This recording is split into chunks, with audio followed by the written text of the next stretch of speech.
ইব্রাহিম আলাইহিস সালাম আমাদের নবীকে বললেন, ইয়া মুহাম্মদ, হে মুহাম্মদ, ইকরা উম্মাতাকা মিন্নিস সালাম, আপনি আপনার উম্মতের কাছে আমার সালাম বলবেন এবং আপনার উম্মতকে বলবেন, ইন্নাল জান্নাতা তাইয়্যিবাতাত তুরবাতি আযবাতুল মাই, আপনার উম্মতকে বলবেন যে জান্নাতের মাটি অনেক উর্বর এবং জান্নাতের পানিগুলি অনেক মিষ্টি, ওয়া ইন্নাহা কিআনুন, তবে জান্নাতটা একেবারে খালি, জান্নাতের মধ্যে কোনো গাছপালা নাই, একেবারে মরুভূমি, একেবারে খালি।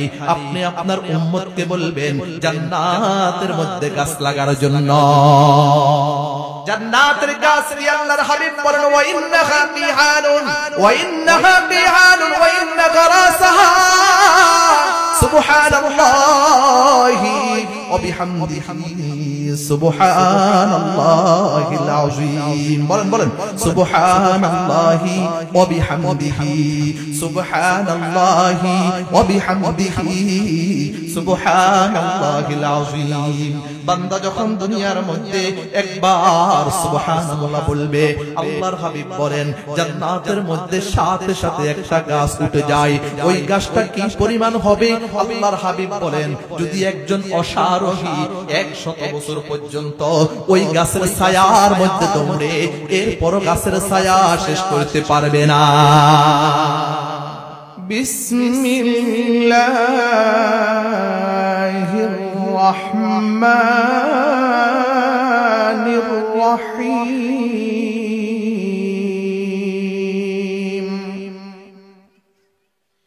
ইয়া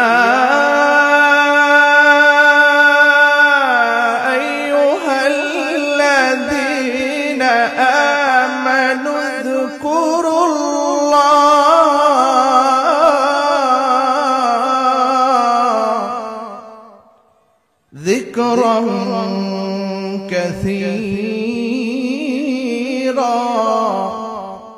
وسبحوه بكرة وأصيلا صدق الله المولانا العظيم وصدق رسوله النبي الأمي الكريم ونحن على ذلك لمن الشاهدين والشاكرين والذاكرين والحمد لله رب العالمين। আমরা সকলে মহব্বতের সহিত অন্তরস্থল থেকে দুরূদ ইব্রাহিম পড়ি। আল্লাহুম্মা সাল্লি আলা মুহাম্মাদিন ওয়া আলা আলি মুহাম্মাদ كما صليت على إبراهيم وعلى آل إبراهيم إنك حميد مجيد اللهم بارك على محمد وعلى آل محمد كما باركت على إبراهيم وعلى آل إبراهيم إنك حميد مجيد الحمد لله মহান রব্বুল আলামিনের দরবারে লাখো কোটি শুকরিয়া যে রব্বে করিম আমাকে এবং আপনাদেরকে ঐতিহ্যবাহী সরকলমি মদিনাতুল উলুম মাদ্রাসার মাহফিলে আল্লাহর অসংখ্য বান্দাদের মধ্য থেকে আমাদের অল্প সংখ্যক বান্দাকে মহব্বত করে ভালোবেসে মাহফিলের প্যান্ডেলের তলে এসে বসার সুযোগ করে দিয়েছেন। এই কারণে আমরা সকলেই বলি আলহামদুলিল্লাহ। আমাদের গত বছর মাহফিল হয়েছিল 27শে ডিসেম্বর। কবে বলেন? গত বছর মাহফিলে যিনারা ছিল এবছর আছে কিনা? সবাই আছে কিনা বলেন? আবার এবছর যিনারা মাহফিলে থাকবে আগামী মাহফিল পর্যন্ত হায়াত পাবে, এটার কোনো গ্যারান্টি আছে না। এজন্য আমি উদারত আহ্বান করব, উদারত আহ্বান করব। আমি অনেককে দেখেছি বাজারে, এখানে বাজারে জিনারা আছে, আমাকে চিনে না এমন কেউ নাই। বাজারে জিনারা আছে, প্রত্যেকে আমার আত্মীয় স্বজন, প্রত্যেকে আমার, কেউ বাবার বয়সী, কেউ দাদার বয়সী, কেউ নানার বয়সী।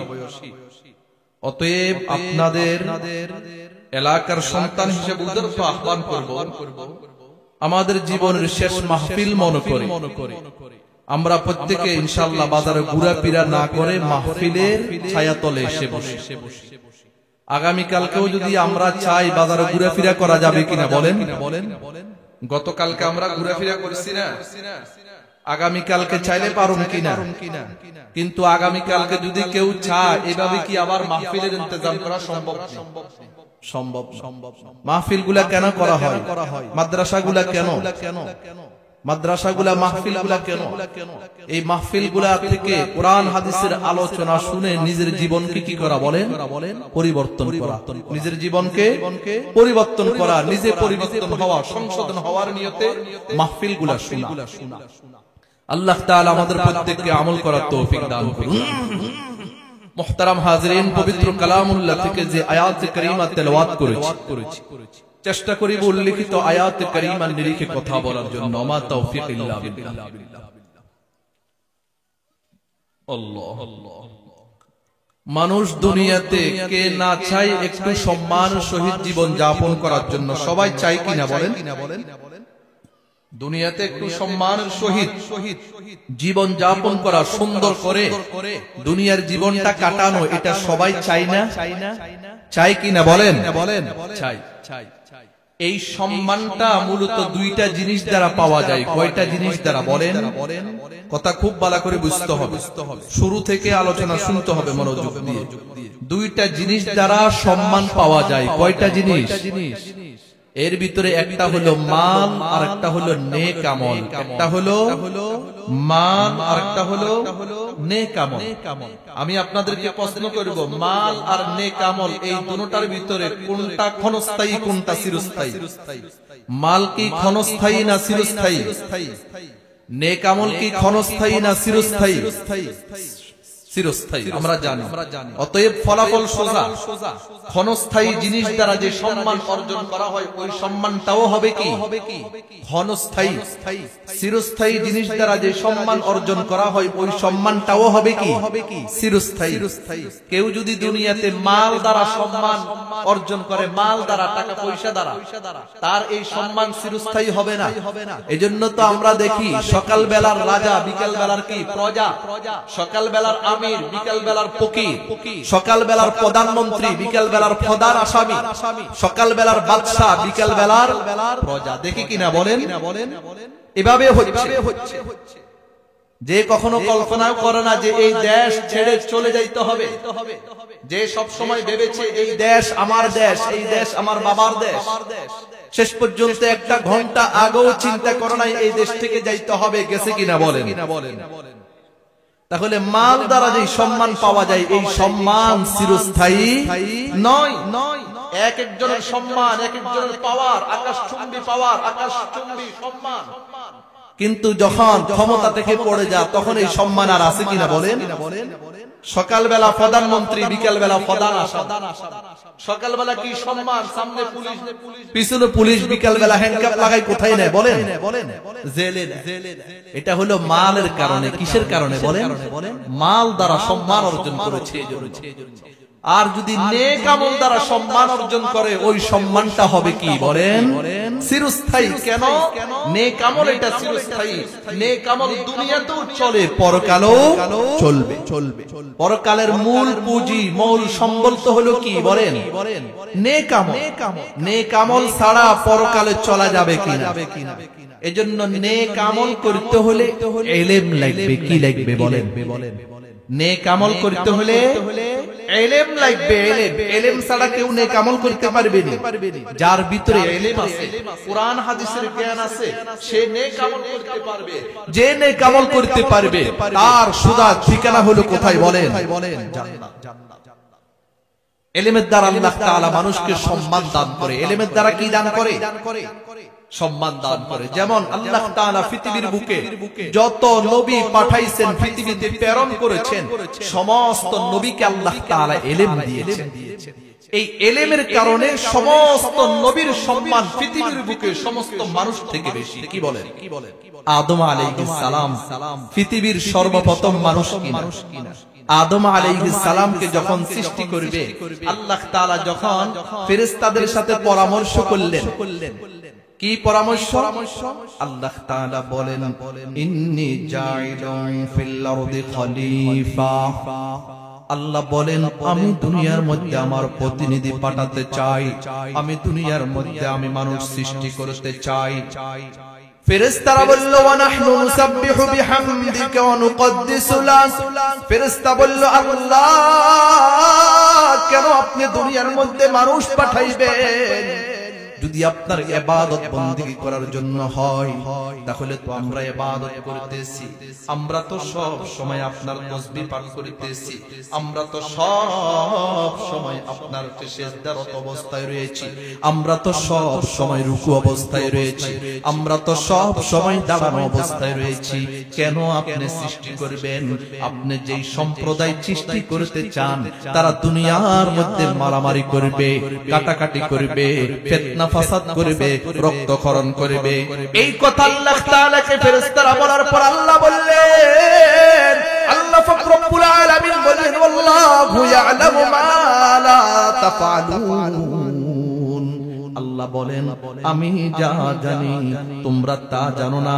ও আমার ফেরেশতারা শুনো, আমি যা জানি তোমরা তা জানো না। রব্বে কারীম মানুষ সৃষ্টি করলেন, পৃথিবীর সর্বপ্রথম মানুষ আদম আলাইহিস সালামকে সৃষ্টি করলেন। সৃষ্টি করার পরে যেহেতু আদম আলাইহিস সালামকে সৃষ্টি করার জন্য ফেরেশতারা বাধা দিয়েছে, এজন্য পৃথিবীর সর্বপ্রথম আলেম, পৃথিবীর সর্বপ্রথম নবী হযরত আদম আলাইহিস সালামকে সৃষ্টি করলেন। সৃষ্টি করার পরে আল্লাহ পাক রব্বুল আলামিন এবার আদম এবং ফেরেশতাদের মাধ্যমে পরীক্ষা নেবেন। একদিকে পরীক্ষার্থী হলো আদম, অন্য দিক দিয়ে পরীক্ষার্থী হলো ফেরেশতারা। উভয় দল থেকে পরীক্ষা নেবেন। এই পরীক্ষায় যে উত্তীর্ণ হবে তাকে আল্লাহ পুরস্কৃত করবে। আল্লাহ পাক রব্বুল আলামিন বললেন আদম আলাইহিস সালামকে, হে আদম, তুমি এই সব জিনিসগুলার নাম বলে দাও, এই সব জিনিসগুলার নাম বলে দাও। আদম আলাইহিস সালাম সব জিনিসগুলার নাম বলে দিলেন, এটার নাম এই জিনিস, এটার নাম এই জিনিস। বলার পরে আল্লাহ পাক রব্বুল আলামিন এবে ফেরেশতাদেরকে বললেন, আম্বিউনি বিআসমাই হাউলাই ইন কুনতুম সাদিকিন। ও আমার ফেরেশতারা, যদি তোমরা তোমাদের কথাই সত্যবাদী হও তাহলে তো আদম এই জিনিসগুলোর নাম বলেছে, এখন তোমরা এই জিনিসগুলোর নাম বলে দাও। ফেরেশতা আল্লাহকে জবাব দিলেন, সুবহানাকা লা ইলমা লানা ইল্লা মা আল্লামতানা ইন্নাকা আনতাল আলিমুল হাকীম। ফেরেশতা বললেন আল্লাহকে, আল্লাহ আমরা তো জানি না, আপনি আমাদেরকে যা জানাইছেন, যা শিখাইছেন আমরা অতটুকু জানি, এর বাহিরে কোনো কিছু জানি না। এবার বলুন তো দেখি, দুই দল থেকে পরীক্ষা নিলেন, এর ভিতরে উত্তীর্ণ হলো, পরীক্ষায় পাশ করলো আদম আলাইহিস সালাম। এজন্য আদমকে পুরস্কার দিতে হবে। আমাদের মাদ্রাসার ছাত্র ছাত্রীদেরকে কিছুক্ষণ আগে পুরস্কার দিছে কিনা বলেন? কেন দিছে? কারণ এরা মাদ্রাসায় পরীক্ষার ফলাফল ভালো করেছে, পরীক্ষায় ভালো ফলাফল করেছে, এজন্য তাদেরকে একটা সম্মান করা হয়েছে। ঠিক তেমনি ভাবে আদম আলাইহিস সালাম থেকে আল্লাহ যখন পরীক্ষা নিলেন, আদম আলাইহিস সালাম পরীক্ষায় উত্তীর্ণ হলো, এজন্য আদমকে সিজদা করতে হবে, এজন্য আদমকে সম্মান করতে হবে, আদমকে পুরস্কার দিতে হবে। পুরস্কারটা কি হবে? এমন জিনিস দ্বারা পুরস্কৃত করতে হবে যেই জিনিসটা কিয়ামত পর্যন্ত মানুষ স্মরণ করবে। এজন্য আল্লাহ পাক রব্বুল আলামিন সমস্ত ফেরেশতাদেরকে ডাকলেন, এক জায়গায় একত্র করলেন। সমস্ত ফেরেশতাদেরকে এক জায়গাতে একত্রিত করলেন, একত্রিত করে বললেন তোমরা আমার আদমকে কি করো? সিজদা। ফেরেশতাদেরকে বললেন তোমরা আমার আদমকে সিজদা করো। সমস্ত ফেরেশতা আদম আলাইহিস সালামকে সিজদা করলো। কিতাবের মধ্যে লেখে সর্বপ্রথম আদমকে সিজদা করলো হযরত ইসরাফিল আলাইহিস সালাম। কথা খুব ভালো করে বুঝবেন, আদম আলাইহিস সালামকে সর্বপ্রথম সিজদা করলেন ইসরাফিল আলাইহিস সালাম। দ্বিতীয় নম্বরে সিজদা করলেন জিবরাইল আলাইহিস সালাম। তৃতীয় নম্বরে সিজদা করলেন সমস্ত ফেরেশতারা। এজন্য এখান থেকে দুইটা বিষয় জানার আছে। আর আবাবিল আর ইবলিস আযাজিল, ইবলিস শয়তান সিজদা করে নাই। এখান থেকে দুইটা বিষয় শিক্ষণীয় আছে। এক নম্বর হলো ইলমের কারণে আল্লাহ তাআলা মানুষকে সম্মানিত করে। কিসের কারণে বলেন? মনোযোগ আসেনি, কথা বুঝেননি। এক নম্বর হলো ইলমের কারণে। ইলমের কারণে আল্লাহ মানুষকে সম্মানিত করে। এটার প্রমাণ হলো এক দিক দিয়ে হলো মাটির তৈরি মানুষ, আরেক দিক দিয়ে হলো নূরের তৈরি ফেরেশতা। যারা নূরের দ্বারা ফেরেশতা তারা কেমন? তারা তো সব সময় আল্লাহ তাআলার আরশে আযীমের পাশে থাকে। এত দামি ফেরেশতারা, এত দামি ফেরেশতা। আবার নূরের তৈরি ফেরেশতা, কিন্তু এই নূরের তৈরি ফেরেশতা মাটির তৈরি মানুষকে সিজদা করলো। কথা বুঝছেন? নূরের তৈরি ফেরেশতা মাটির তৈরি মানুষকে সম্মান করলো। কেন? কিসের কারণে? এই সম্মানটা কিসের কারণে? ইলমের কারণে। কিসের কারণে? এক নম্বর। দ্বিতীয় নম্বর হলো যারা আলেমকে সম্মান করবে আল্লাহ পাক রব্বুল আলামিন তাদেরকে পুরস্কৃত করবেন, তাদেরকে পুরস্কার দিবেন। এজন্য আদম আলাইহিস সালামকে সর্বপ্রথম সিজদা করলো ইসরাফিল আলাইহিস সালাম। এজন্য আল্লাহ পাক রব্বুল আলামিন ইসরাফিল আলাইহিস সালামের কপালের মধ্যে পুরা 30 পারা কোরআনে কারীম লিখে দিলে। ইসরাফিল আলাইহিস সালামের কপালের মধ্যে বার বিসমিল্লাহ থেকে নিয়ে সূরা নাসের সিন পর্যন্ত পুরা 30 পারা কোরআনে কারীম আল্লাহ ইসরাফিল আলাইহিস সালামের কপালে লিখে দিয়েছে। এখন আপনাদের প্রশ্ন, কপাল এটা কত বড়? ইসরাফিল আলাইহিস সালাম ফেরেশতা কত বড় হতে পারে? কপাল কত বড়? ওগুলো আমাদের দ্বারা বোঝা সম্ভব কিনা বলে? সম্ভব। অনেক বড়, অনেক বড়। এজন্য বলতে চাচ্ছি মুহতারাম হাজিরিন, যারা উম্মতের উলামায়ে কেরাম, যাদেরকে আল্লাহ তাআলা ইলম দান করেছে, তাদের সম্মান পৃথিবীর বুকে সবচেয়ে বেশি। আসমানের নিচে জমিনের উপরে উলামায়ে কেরামের সম্মান হলো আল্লাহর কাছে সবচেয়ে বেশি। কারণ এই উলামায়ে কেরাম হলো শ্রেষ্ঠ মানুষ, উলামায়ে কেরাম হলো শ্রেষ্ঠ জাতি। এজন্য যারা উলামায়ে কেরামকে সম্মান করবে, ইজ্জত করবে, আল্লাহ তাদেরকে দুনিয়াতে দামি বানাই দিবে। এজন্য আল্লাহর হাবিব বলেন, ক্বালা রাসূলুল্লাহ সাল্লাল্লাহু আলাইহি ওয়াসাল্লাম, কুন আলিমান আও মুতাআল্লিমান আও মুঈনান আও মুহিব্বা। আল্লাহর হাবিব বলেন, হয়তো তুমি আলেম হও, যদি তুমি আলেম হতে না পারো, তোমার এখন বয়স নাই, তোমার এখন যে বয়স চলে এই বয়সে যদি তুমি মাদ্রাসায় যাও, পড়ার সেই বয়স নাই, তোমাকে কেউ মাদ্রাসায় ভর্তি দিবে না, এটা শরমের বিষয়, লজ্জার বিষয়। এজন্য তুমি যেহেতু মাদ্রাসায় যাইতে পারবা না, এজন্য তুমি মাসে কমাসম 3 দিন দাওয়াত তাবলীগে যাও, বছরে একটা চিল্লা লাগাও, সরমনার ময়দানে তুমি মাহফিলে যাও, উজানির ময়দানে তুমি মাহফিলে যাও, যেখানে বড় বড় মাহফিলগুলি হয় তুমি এগুলাতে যাও, শিখো।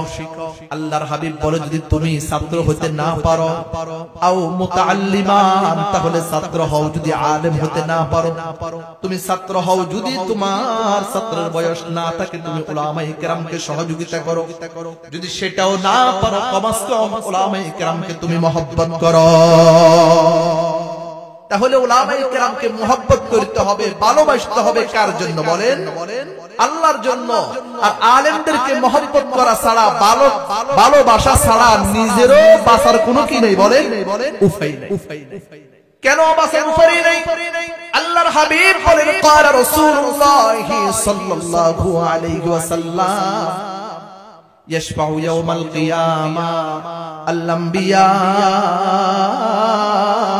সুম্মাল উলামা সুম্মাশ শুহাদা। আল্লাহর হাবিব বলেন, ময়দানে হাশরে তিন শ্রেণীর লোক আল্লাহর দরবারে সুপারিশ করবেন। সুপারিশ করার মতো পাওয়ার আল্লাহ তাআলা তিনটা গ্রুপকে দিবে। এর ভিতরে এক নম্বর হলো আম্বিয়া কেরাম, পয়গম্বর আলাইহিস সালাম। এরা সুপারিশ করে উম্মতদেরকে, লক্ষ লক্ষ কোটি কোটি উম্মতকে জাহান্নাম থেকে মুক্তি করে জান্নাতে নিয়ে যাবে। দ্বিতীয় নম্বর হলো উলামায়ে কেরাম। এই আলেম যাদের কাছে আপনারা দেখেন, এই উলামায়ে কেরাম আপনাদেরকে সুপারিশ করে করে জান্নাতে নিয়ে যাবে। এজন্য আলেমদের সাথে সম্পর্ক রাখা চাই কিনা বলেন? আলেমদের সাথে যখন সম্পর্ক রাখবেন, মহব্বত রাখবেন, ভালোবাসবেন, উলামায়ে কেরামের খোঁজ খবর নেবেন, তখন এই আলেমে ময়দানে হাশরে আপনাকে খুঁজে খুঁজে জান্নাতে নিয়ে যাবে। আর যদি উলামায়ে কেরামের যদি গীবত করি, হাঁটি হাঁটি চায়ের দোকানে বসে বসে গীবত শেখায়ত করি, আরে মানুষ বলতে তো ভুল ভ্রান্তি আছে, মানুষ তো আর ফেরেশতা নয়, মানুষ তো আর ভুলের ঊর্ধ্বে নয়। যে শুধু ভুলে করে, ভুল ছাড়া তার ভিতরে ভালো কিছু নাই, সে হলো শয়তান। সে হলো কি? আর যে শুধু ভালো করে, ভালো ছাড়া তার ভিতরে আর কোনো কিছু নাই, খারাপ নাই, সে হলো ফেরেশতা। আর যে ভালো খারাপ মিলি করে, সে হলো কি বলেন? মানুষ। আলেমেরও তো মানুষ, উলামায়ে কেরামেরও তো ভুল হতে পারে। এজন্য ওই ভুলগুলা যদি চায়ের দোকানে বসে বসে, বাজারে বসে বসে সমালোচনা করি, তাহলে কি চলবে নি বলেন? উলামায়ে কেরামের দোষ দেখলেও গোপন রাখতে হবে, কারণ আপনি গোপন না রাখি কি করবেন? আল্লাহ তাআলা নিজেও তো আলেমদের দোষ গোপন রাখবেন। আল্লাহ তাআলা ময়দানে হাশরে উলামায়ে কেরামের বিচার প্রকাশ করবে না, পর্দার আড়াল থেকে করবে। কেন? আল্লাহ বলবে, আমি তো তোমাকে ইলম এর জন্য দিই নাই, আমি তো তোমাকে ইলমের জন্য দিই নাই যে আজকে সবার সামনে তোমার বিচার করব। এজন্য আল্লাহ যদি সম্মান করতে পারে, আপনি কেন পারেন?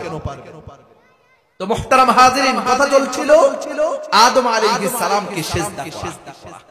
সমস্ত ফেরেশতারা আদম আলাইহিস সালামকে সিজদা করল, কিন্তু কে করে নাই? ইবলিস করে নাই। ইবলিস যুক্তি দিল, আনা খায়রুম মিনহু, আমি তার থেকে উত্তম। কেন? আমি ইবলিস তার থেকে কেন উত্তম? ওয়া খালাকতানি মিন নারিন ওয়া খালাকতাহু মিন তিন। কারণ সে হলো মাটির তৈরি আর আমি হলাম আগুনের তৈরি। এজন্য মাটি কখনো, মাটির স্বভাব হলো নিচের দিকে যাওয়া, আগুনের স্বভাব হলো উঁচুর দিকে যাওয়া। এজন্য আমি তাকে সম্মান করতে পারি না। আল্লাহু আকবার। তাফসীরের কিতাবের মধ্যে লিখে, ইবলিস এমন একজন লোক ছিল, এমন জমিনের এমন কোন জায়গা নাই যেই জায়গার মধ্যে ইবলিসের ইবাদতের চিহ্ন নাই, যেই জায়গার মধ্যে ইবলিসের সিজদার জায়গা নাই, এমন কোন জায়গা পৃথিবীর বুকে নাই। সব জায়গাতে ইবলিসের ইবাদতের জায়গা আছে, ইবাদত করেছে। কিন্তু সেই ইবলিস আল্লাহর আদেশ না মানার কারণে, আল্লাহর নাফরমানি করার কারণে আল্লাহ তাআলা বলেন, ইন্না আলাইকা লানাতি ইলা ইয়াউমিদ্দিন। আল্লাহ বলে, ও ইবলিস, কিয়ামত পর্যন্ত তোমার উপর আমার অভিশাপ চলতে থাকবে, তোমার উপর আমার অভিশাপ চলতে থাকবে। এজন্য মুহতারাম হাজিরিন বলতে যাচ্ছি, ইলমের কারণে মানুষ দামি হয়। এজন্য দেখা যায় মাটির তৈরি মানুষ, কিন্তু নূরের তৈরি ফেরেশতারা ওই মানুষকে সম্মান করলো। কেন? ইলমের কারণে। আল্লাহু আকবার। ইব্রাহিম আলাইহিস সালামকে আল্লাহ তাআলা ইলম দিয়েছেন। এই ইব্রাহিম আলাইহিস সালাম ওই ইলমের দ্বারা আল্লাহকে খুঁজে খুঁজে নিয়েছেন, আল্লাহকে খুঁজে পেয়েছেন। ইব্রাহিম আলাইহিস সালাম যখন আকাশের তারকারাজি দেখলেন, তখন বললেন, হাদা রব্বি, এ তো আমার রব। এই তারকারাজি তারাগুলি হলো আমার রব। কিন্তু কিছুক্ষণ পর যখন তারকারাজিগুলি ডুবে গেল, তখন ইব্রাহিম আলাইহিস সালাম বললেন, না না, এ তো আমার রব হতে পারে না, এ তো আমার মালিক হতে পারে না, এ তো আমার আল্লাহ হতে পারে না। যদি আমার আল্লাহ হয়, আমার আল্লাহ কিভাবে ডুবলো? এরপরে কিছুক্ষণ পরে যখন দেখলেন রাত হয়েছে, সূর্য চন্দ্র উঠেছে, ওই তারকারাজি থেকে চন্দ্র আরো বড়, তখন ইব্রাহিম আলাইহিস সালাম বললেন, হাযা রব্বি, এ তো আমার মালিক, এ তো আমার রব, এ তো আমার প্রভু।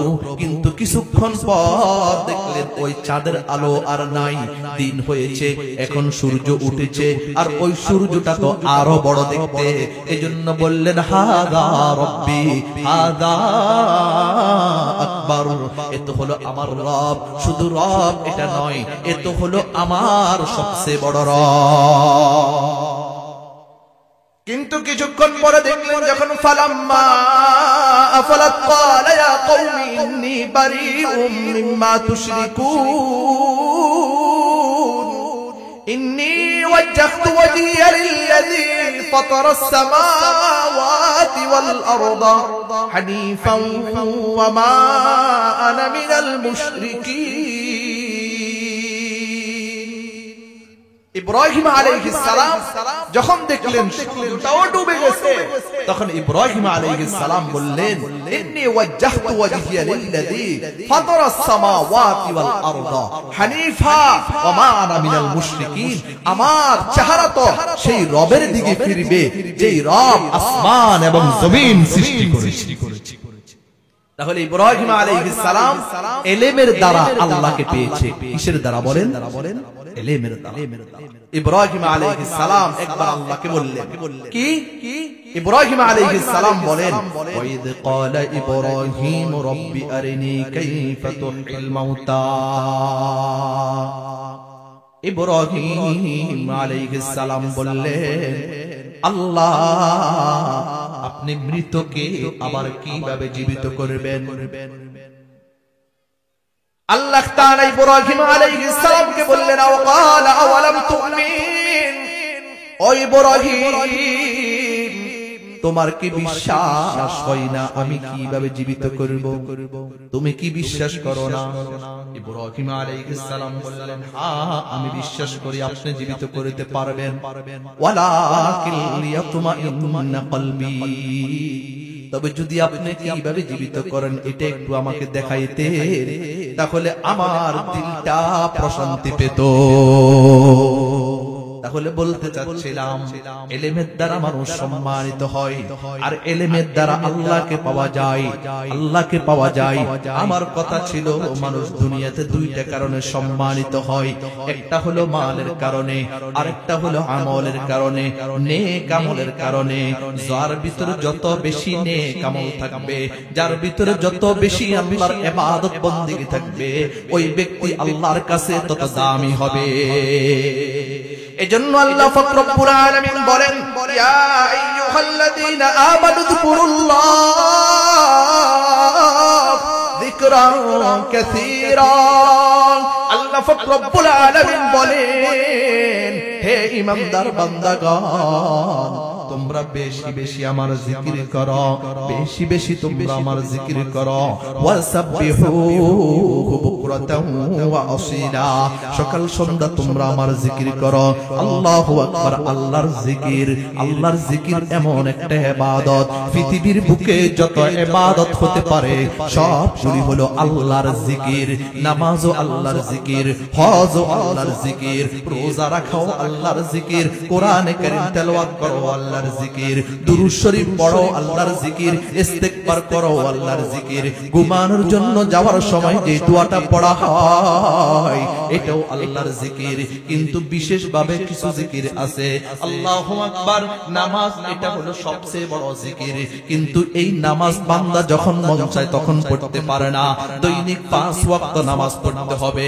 রমজানের রোজা এটাও আল্লাহর জিকির, কিন্তু এই জিকির সব সময় করতে পারে না। বছরে একটা একটা মাস করতে হবে। হজ আল্লাহর জিকির, কিন্তু এই জিকিরটাও সব সময় করতে পারে না, জীবনে একবার করতে হবে। যাকাতও আল্লাহর জিকির, কিন্তু এই জিকিরটাও সব সময় করতে পারে না, এটা বছরে একবার করতে হবে। কিন্তু জিকির আল্লাহ তাআলার এমন একটা ইবাদত, এই যে ইবাদতটা সব সময় করতে পারে। এই জিকিরের জন্য নির্দিষ্ট কোন সময়ের প্রয়োজন হয় না, কোন দিনেরও প্রয়োজন হয় না। যখন মন চাবে আল্লাহর বান্দারা যে অবস্থায় থাকবে ওই অবস্থায় আল্লাহর জিকির করবে, লা ইলাহা ইল্লাল্লাহ, লা ইলাহা ইল্লাল্লাহ।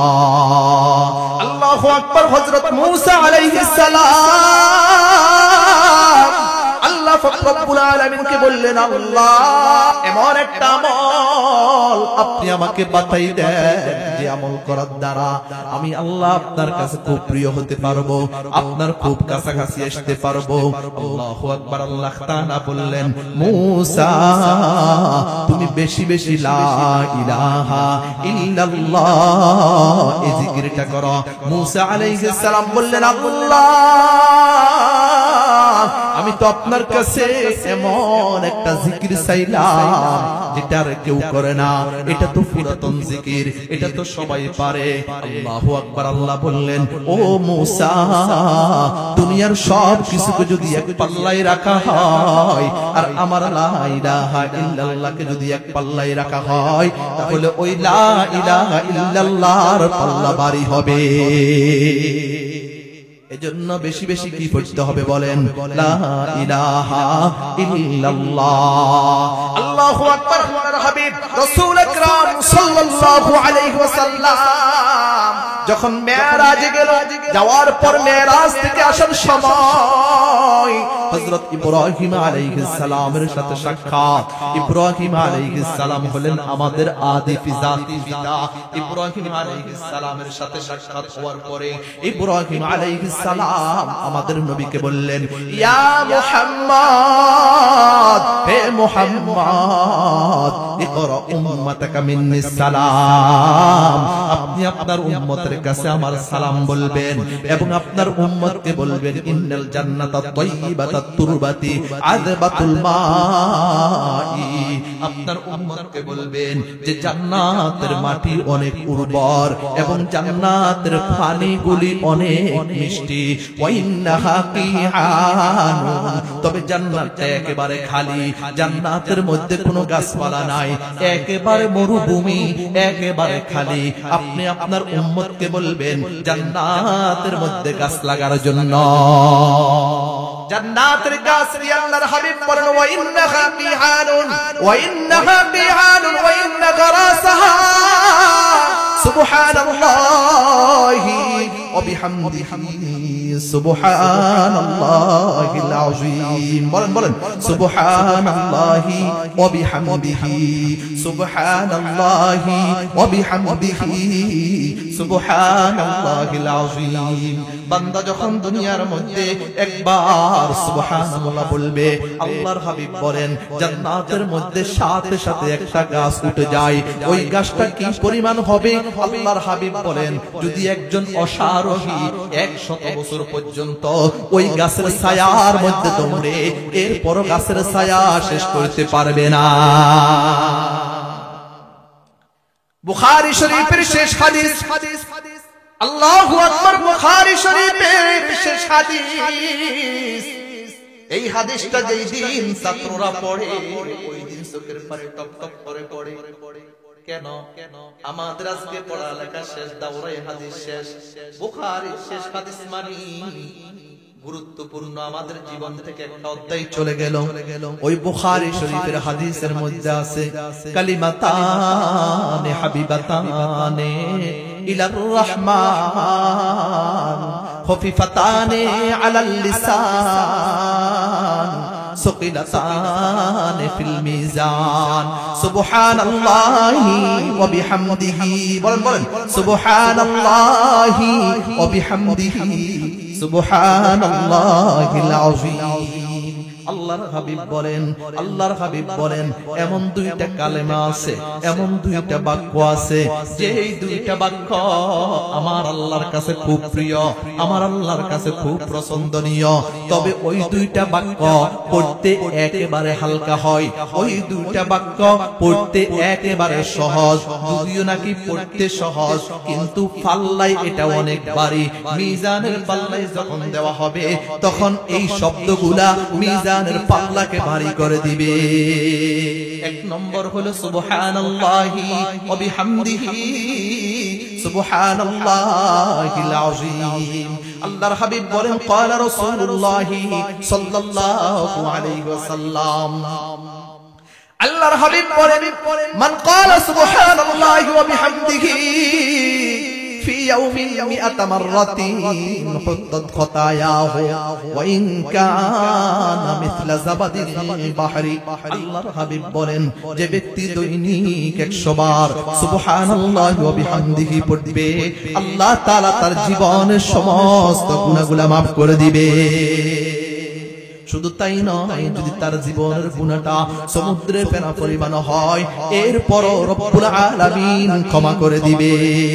এজন্য বেশি বেশি একেবারে সহজ এই কালিমাগুলা সুবহানাল্লাহি ওয়া বিহামদিহি সুবহানাল্লাহিল আযীম সুবহানাল্লাহি ওয়া বিহামদিহি সুবহানাল্লাহিল আযীম। এজন্য আল্লাহ তাআলা বলেন ইয়া আইয়ুহাল্লাযীনা আমানু যিকুরুল্লাহ যিকরান কাসীরা। রব্বুল আলামিন বলেন হে ঈমানদার বান্দাগণ তোমরা আমার বেশি বেশি জিকির করো, যেই জিকিরের কোনো শেষ থাকবে না। সকাল সন্ধ্যা তোমরা আমার জিকির করো। আল্লাহর হাবিব বলেন জিকির এমন একটা ইবাদত, জিকির এমন একটা ইবাদত যেই ইবাদত পারে মানুষকে আল্লাহর আযাব থেকে রক্ষা করতে, যেই ইবাদত পারে মানুষকে কবর আযাব থেকে রক্ষা করতে। এজন্য আল্লাহর হাবিব বলেন ক্বালা রাসূলুল্লাহি সাল্লাল্লাহু আলাইহি ওয়াসাল্লাম লাইসা ইয়াতাহাসসারু আহলুল জান্নাতি ইল্লা আলা সাআতিন মাররাত বিহিম লাম ইয়াযকুরুল্লাহ তাআলা ফিহা। আল্লাহর হাবিব বলেন মানুষ জান্নাতে যাওয়ার পর দুনিয়ার কোনো জিনিসের জন্য আফসোস করবে না, দুনিয়ার কোনো জিনিসের জন্য আক্ষেপ করবে না, তবে ওই সময়টুকুর জন্য আফসোস করবে যেই সময়টুকু এই বান্দা দুনিয়ার মধ্যে আল্লাহর জিকির ছাড়া কাটাইছে, বন্ধু বান্ধবদের সাথে সময় কাটাইছে, বন্ধু বান্ধবদের সাথে গল্প গুজবে সময়টা ব্যয় করেছে। যদি আল্লাহর বান্দা চাইতো ওই সময়টার মধ্যে বসে বসে 100 বার আল্লাহ আল্লাহ জিকির করতে পারতো, 100 বার সুবহানাল্লাহ বলতে পারতো, 100 বার আল্লাহু আকবার বলতে পারতো, 100 বার আলহামদুলিল্লাহ বলতে পারতো। আল্লাহু আকবার। জান্নাতে যাওয়ার পর যখন জান্নাতীরা দেখবে দুনিয়ার মধ্যে একবার সুবহানাল্লাহ বলার দ্বারা আল্লাহু আকবার সেখানে নেকির পাহাড়, একবার সুবহানাল্লাহ বলার দ্বারা সেখানে নেকির সব পাহাড়গুলি, এটা দেখার পর তো এদের আর মাথা কি থাকবে না, থাকবে না। দুনিয়াতে যেমন মানুষ মালের প্রতি লোভ, অর্থ সম্পদের প্রতি লোভ, কার না আছে, হয়তো কারো বেশি হয়তো কারো কম। জান্নাতে গেলেও প্রত্যেকটা লোক লোভী হবে, তবে সেটা হলো কিসের লোভ হবে বলে? নেক আমলের লোভ হবে। যার কাছে যত বেশি নেক আমল হবে সে তত বেশি পরকালে বড় লোক হবে। দুনিয়ার মধ্যে যার কাছে যত টাকা আছে সে তত বড় ধনী, আর পরকালে যার কাছে নেকি যত বেশি আছে সে তত বড় ধনী। এজন্য বেশি বেশি আমল করতে হবে। আমল সে জিंदगी बनता है, জান্নাত भी और জাহান্নাম भी। আমলের দ্বারা মানুষের ফয়সালা হবে এই লোকটা কি জান্নাতি হবে নাকি জাহান্নামী হবে। হযরত ফাতেমা রাদিয়াল্লাহু তাআলা আনহা, ফাতেমা রাদিয়াল্লাহু তাআলা আনহার নাম শুনেন না এমন কেউ আছে কিনা বলেন? ফাতেমা রাদিয়াল্লাহু তাআলা আনহা আল্লাহু আকবার। ওয়া ফাতিমাতু সাইয়্যিদাতু নিসাই আহলিল জান্নাহ, যে ফাতিমা রাদিয়াল্লাহু তাআলা আনহা জান্নাতি মহিলাদের সরদারনি হবে, যে ফাতিমা রাদিয়াল্লাহু তাআলা আনহা হাসান হুসাইনের মা, যে ফাতিমা রাদিয়াল্লাহু তাআলা আনহা উভয় জাহানের সরদার, সমস্ত নবীদের সরদার, ইমামুল আম্বিয়া ইমামুল মুরসালিনের মেয়ে, যে ফাতিমা রাদিয়াল্লাহু তাআলা আনহা আলী রাদিয়াল্লাহু তাআলা আনহুর স্ত্রী। এই ফাতিমা রাদিয়াল্লাহু তাআলা আনহাকে একবার আলী বলতেছে, ও ফাতিমা, যেহেতু ফাতিমা রাদিয়াল্লাহু তাআলা আনহা সব সময় ঘরের সকলগুলি কাজ নিজের হাতে করতেন, নিজে গজ ঝাড়ু দিতেন, নিজে কাপড় পরিষ্কার করতেন, নিজে ডাল বাটতেন, নিজে এরপরে রান্না বান্না করতেন, অর্থাৎ ঘরের যতগুলা কাজ কাম সবগুলি কে করতেন বলেন? ফাতিমা রাদিয়াল্লাহু তাআলা আনহা নিজের হাতে করতেন। এটা দেখে আলী রাদিয়াল্লাহু তাআলা আনহু বললেন, ও ফাতেমা, তুমি তো একা একা ঘরের কাজগুলো করতে তোমার কষ্ট হয়, তোমার হাতের মধ্যে ফোসকা পড়ে গেছে, পানি আনতে আনতে মশক করে তোমার হাতের মধ্যে দাগ পড়ে গেছে, তুমি তো অনেক কষ্ট করো আমি দেখি, তবে তুমি যদি একটা কাজ করো তাহলে তোমার জন্য উপকার হবে। সেটা হলো কি, তোমার বাবার কাছে তো যুদ্ধের অনেকগুলি গোলাম বাদী আছে, তখন যুদ্ধের ময়দানে পতা ছিল, গোলাম বাদী থাকতো, এগুলা মানুষকে বন্টন করে দিত, অর্থাৎ কাজের লোক। আলী রাদিয়াল্লাহু তাআলা আনহু বললেন, তোমার বাবার কাছে গোলাম বাদী আছে, যদি তুমি তোমার বাবাকে যাই বলো, একজন যদি বাদী তোমাকে দেয় তাহলে তোমার সাথে একটু হেল্প হবে, তোমার একটু সুবিধা হবে, তোমার কষ্টটা একটু কমে যাবে। এই কথা কে বলছে? আলী রাদিয়াল্লাহু তাআলা আনহু বলার পরে স্বামীর কথা অনুযায়ী হযরত ফাতিমা রাদিয়াল্লাহু তাআলা আনহা রাসূলের বাড়িতে গেলেন, বাবার কাছে গেলেন। বাবার কাছে যাওয়ার পর বাবাকে পাইল না, পাইলেন কাকে? মাকে পাইলেন। হযরত আয়েশা সিদ্দিকা রাদিয়াল্লাহু তাআলা আনহা উম্মাহাতুল মুমিনিন, আমাদের মা আম্মাজান আয়েশা সিদ্দিকা রাদিয়াল্লাহু তাআলা আনহাকে পাওয়া গেল। আম্মাজানকে বললেন, আব্বাজান কই? বলল বাড়িতে নাই, বাহিরে গেল। হযরত আয়েশা সিদ্দিকা রাদিয়াল্লাহু তাআলা আনহা জিজ্ঞাসা করলো, ফাতেমা তুমি কেন আসছো আমাকে একটু বলো। ফাতেমা রাদিয়াল্লাহু তাআলা আনহা সবগুলি বিষয় বলল। এরপর রাসূলুল্লাহ সাল্লাল্লাহু আলাইহি ওয়াসাল্লাম যখন আসলেন, আসার পর আম্মাজান আয়েশা বলল, ইয়া রাসূলুল্লাহ, আপনার মেয়ে, আপনার বেটি ফাতেমা এসেছে। এই কথা শোনার পরে আল্লাহর হাবিব আর দেরি করে না, সাথে সাথে ফাতেমা রাদিয়াল্লাহু তাআলা আনহার ঘরে আসলেন, ফজর নামাজ পড়ে এসে বলল, ফাতেমা, আলী কই? ফাতেমা রাদিয়াল্লাহু তাআলা আনহা বললেন, ইয়া রাসূলুল্লাহ, আব্বাজান আলীর সাথে আমার সাথে একটু দ্বন্দ্ব হয়েছে, এজন্য আলী কোন দিকে চলে গেছে জানি না। এই কথা শোনার সাথে সাথে আল্লাহর হাবিব আর দেরি করে নাই, সাথে সাথে আলীকে তালাশ করার জন্য বের হলো। দেখলো আলী একটা মসজিদের মধ্যে শুয়ে রইল, তার গায়ের চাদরটা মাটির মধ্যে পড়ে রইল। এজন্য আলীকে বলল, ইয়া আবা তুরাব, হে মাটির বাবা। এই কথা বলার সাথে সাথে আলী রাদিয়াল্লাহু তাআলা আনহু উঠে আসলেন, আলীকে হাতে করে নিয়ে বাড়িতে গেলেন। এরপর বলল, মা ফাতেমা, কেন তুমি আমার কাছে গেলা, এবার একটু বলো। ফাতেমা রাদিয়াল্লাহু তাআলা আনহা বললেন, আব্বাজান, আমি যাই নাই, আপনার জামাই যাওয়ার জন্য আমাকে বলছে। কেন গেলা বলো? এই বিষয়ের জন্য গেলাম। আল্লাহর হাবিব বললেন, ফাতেমা শুনো, তুমি তো আমার কাছে একজন কাজের লোকের জন্য গেলা, তুমি তো আমার কাছে একজন বাদীর জন্য গেলা। আমি তোমাকে এমন একটা আমল বাতাই দিব, যদি তুমি এই কাজটা করো, ওই তোমার গোলাম বাদী থেকেও শ্রেষ্ঠ হবে। তোমার গোলাম বাদী যদি তুমি নিতা, যেই পরিমাণ তোমার ঘরের কাজে বরকত হইতো, এর থেকেও বেশি বরকত হবে। ও ফাতেমা, তুমি বলো, এখন কি তুমি আমলটা চাও নাকি তুমি বাঁধি চাও? আল্লাহু আকবার। যেমন বাবা তেমন মেয়ে। বাবা হলেন সমস্ত পয়গম্বরদের সরদার, আর মেয়ে হলেন সমস্ত মহিলাদের জান্নাতি মহিলাদের সরদার। যেমন বাবা তেমন মেয়ে। মেয়ে বলল, না আব্বাজান, আমার আমলটা দরকার, যেই আমল করলে এই বাঁধি থেকেও বেশি ফায়দা হবে, যে আমল করলে বাঁধি ঘরের যেই পরিমাণ কাজ করতো আমার ঘরের কাজে আরো বেশি বরকত হবে, আমার ওই আমলটাই দরকার। এখন আপনাদের ওই আমলটা দরকার আছে কি জানার দরকার আছে কিনা? আমলটা কি? এটা আমরা অনেকে পারি, তবে গুরুত্ব নাই। কি নাই বলেন? গুরুত্ব নাই, আমল নাই। এজন্য আল্লাহর হাবিব বললেন, ও ফাতেমা শুনে রাখো, প্রতিদিন তুমি 5 ওয়াক্ত নামাজের পরে, প্রত্যেক ফরজ নামাজের পর 33 বার সুবহানাল্লাহ বলবা, 33 বার আলহামদুলিল্লাহ পড়বা, 34 বার আল্লাহু আকবার পড়বা। মোট কতবার হয়েছে বলেন? মোট 100 বার। 33 বার সুবহানাল্লাহ, 33 বার আলহামদুলিল্লাহ, 34 বার আল্লাহু আকবার। এই আমলটা যদি তুমি নিয়মিত করতে পারো, যদি তুমি প্রতিদিন করতে পারো, 5 ওয়াক্ত নামাজের পরে করতে পারো, তাহলে তোমার ওই বাঁধি থেকেও এই আমলটা উত্তম।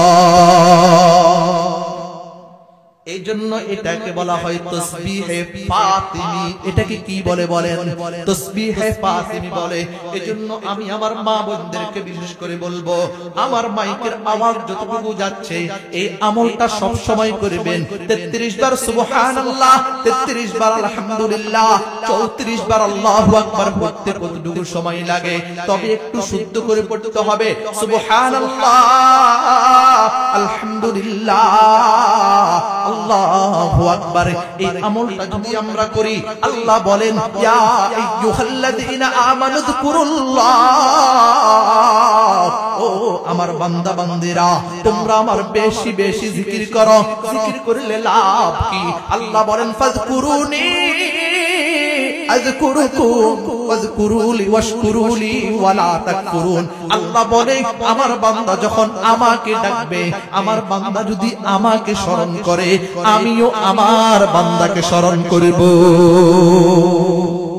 এজন্য আমরা বেশি বেশি ইনশাআল্লাহ, আমি বলেছিলাম দুইটা জিনিসের দ্বারা মানুষ সম্মানিত হয়, মানুষের সম্মান বাড়ে। এক হলো মালের দ্বারা, এক হলো নেক আমলের দ্বারা। মালের দ্বারা সম্মান চিরস্থায়ী নয়, ক্ষণস্থায়ী। নেক আমলের দ্বারা সম্মান চিরস্থায়ী। এজন্য আমরা কি ক্ষণস্থায়ী সম্মান পেতে চাই না চিরস্থায়ী সম্মান পেতে চাই? কে কে চিরস্থায়ী সম্মান পেতে চায়? হাত তুলি আল্লাহকে দেখায়। নারায়ে তাকবীর। আল্লাহ তাআলা আমাদের প্রত্যেকের প্রতিটা হাতকে দ্বীনের জন্য কবুল করে নেন। ওয়া আখির দাওয়ানা আলহামদুলিল্লাহি রাব্বিল আলামিন।